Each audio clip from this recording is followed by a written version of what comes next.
Tout Argel, tout simple, tout bon, tout pratique. Vos courses livrées partout en France. Tout Argel, depuis 70 ans à votre service pour vous livrer le meilleur du surgelé.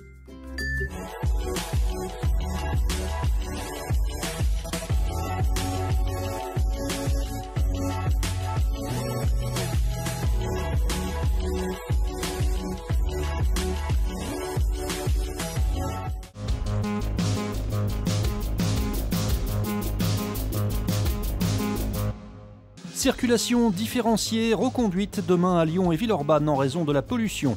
Un robot pour renseigner les passagers pendant le chantier de la gare de la Part-Dieu. Enfin, un nouveau pensionnaire aux eaux de la Tête d'Or.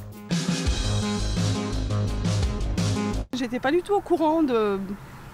Voilà, donc je suis partie ce matin, je me doutais de rien. Des automobilistes parfois désemparés face aux restrictions de déplacement. Depuis ce matin 5 h, la circulation différenciée a été mise en place à Lyon et Villeurbanne pour lutter contre l'épisode de pollution aux particules fines. Seuls sont autorisés à rouler les véhicules possédant des vignettes critères, même les plus polluants d'entre eux.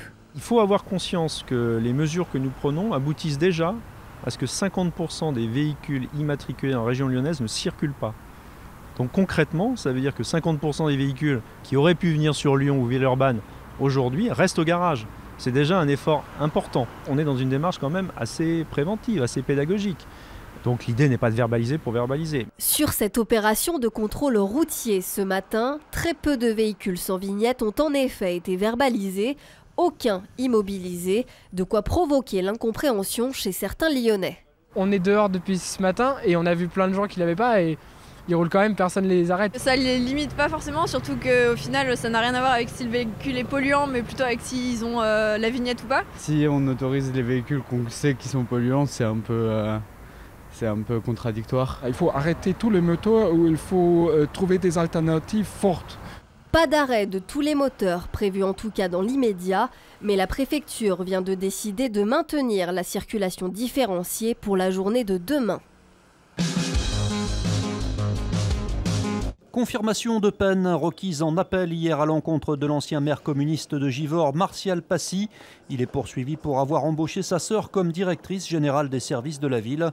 L'avocat général a estimé que l'infraction de prise illégale d'intérêt était bien constituée et réclame donc que soit confirmée la condamnation de première instance, soit 6 mois de prison avec sursis, 10 000 € d'amende et 3 ans d'inéligibilité.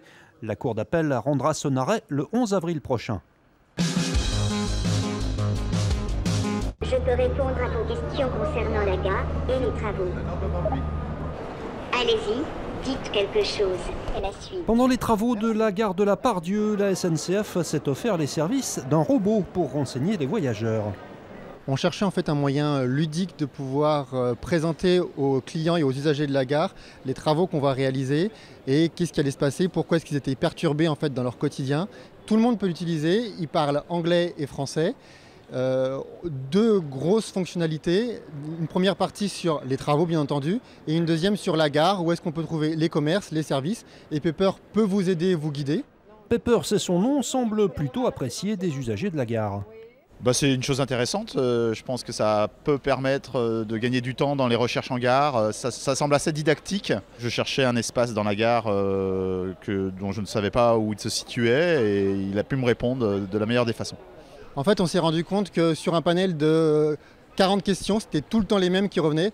Où est le métro?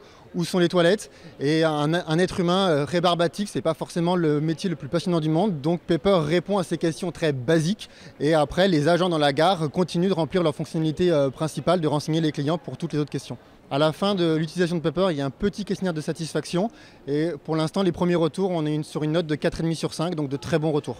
Pepper est en service ici jusqu'en 2023. Il représente un investissement de 60 000 €.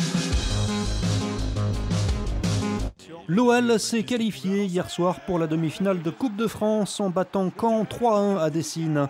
Des buts lyonnais signés Denayer, Cornet et Memphis.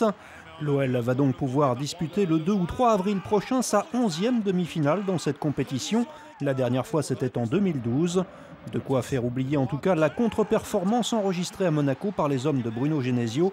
qui pour leur prochain match en championnat recevront Toulouse dimanche à 17h.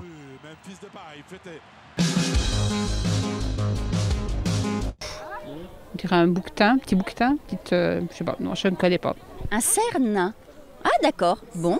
Un petit nouveau au parc de la Tête d'Or, un cerf huppé, petit par sa taille, 60 cm pas plus à l'âge adulte. Ce cervidé miniature vit à l'état sauvage, notamment dans les forêts de Chine du Sud. Alors c'est une espèce rare en captivité, oui, puisque c'est seulement le deuxième individu qui rejoint un zoo en France. On participe à un programme d'élevage européen dans le cadre de l'Association européenne des zoos et des aquariums.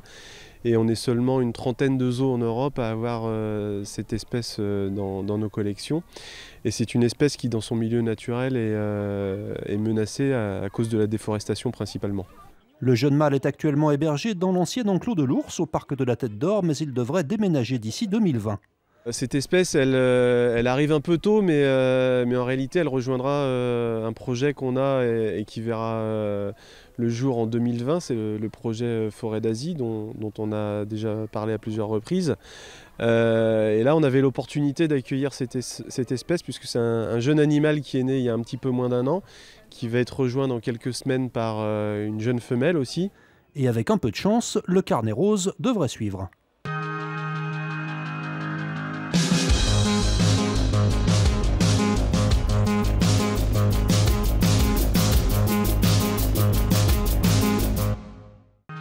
L'info continue sur tlm.tv, les réseaux sociaux et le fil info.